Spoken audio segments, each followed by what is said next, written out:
Welcome. This is our third video, and what I'm going to do is to try and address the whole of the remainder of chapter 5 of Genette.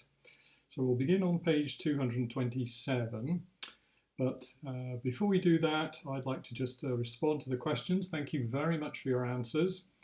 If you can send me documents, remember always to put your name on them. That's very important. Attachments need a name to go with them, otherwise it's very easy for them to get lost because there's so many coming in every day. So there were 6 questions, and I'll try and work through them as swiftly as possible. So let's think about question 1. What are the automatic associations that are assumed in respect of narrative transmission that Genette identifies? Well, there are 3 of them, between the narrator and the author, the story and writing, and the recipient and the reader. So I think Ali got this correct, but those are the commonplace or common sense assumptions we make between narrator and author, that story is equivalent to writing, that the recipient is associated essentially with the reader. Question 2. What term does Genette use to describe narratives that recount other acts of narration?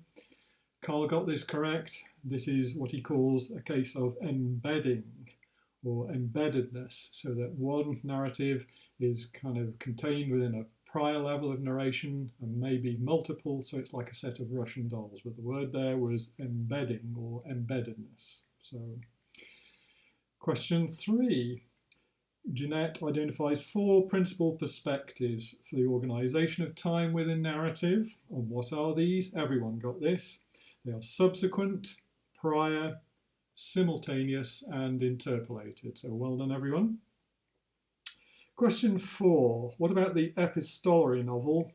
And which 18th century musical genres, I asked, might be seen as exploiting similar temporal features?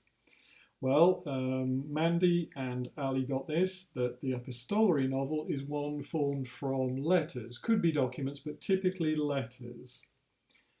The musical genres, and here we're thinking genre, not form, and it is within the classical style, not the Baroque.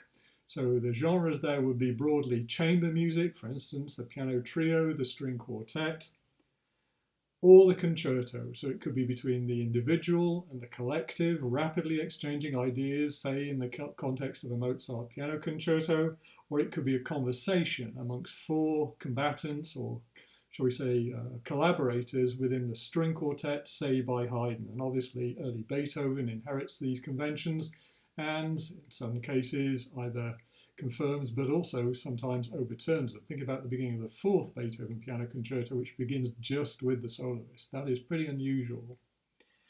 Okay, question 5, everyone got this. The composer, of course, was Haydn, who plays with convention, musical convention, and turns it into a joke.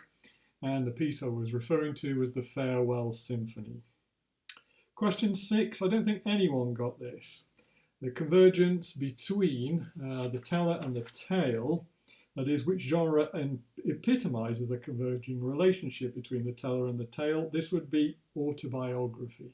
So autobiography was what I was looking for there. So well done generally. Pretty much everyone sort of had a good idea for each question, but those are the specific responses I was looking for. So let's move on now to the first part of the remainder of Genette. So we'll begin on page 227. As we noted, narration for Genette really can be considered in 3 parts. We've already addressed time from the point of view of form. And now we're going to move on to explore narrative levels, beginning on page 227, followed by his concept of personhood or personae on page 243. So thinking about level first of all, this was also examined by Barth.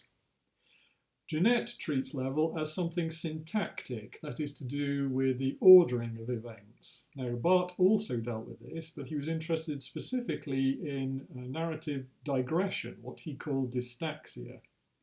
Genette is more interested in the episodes of narrative, the way that phases of a story seem to structure it.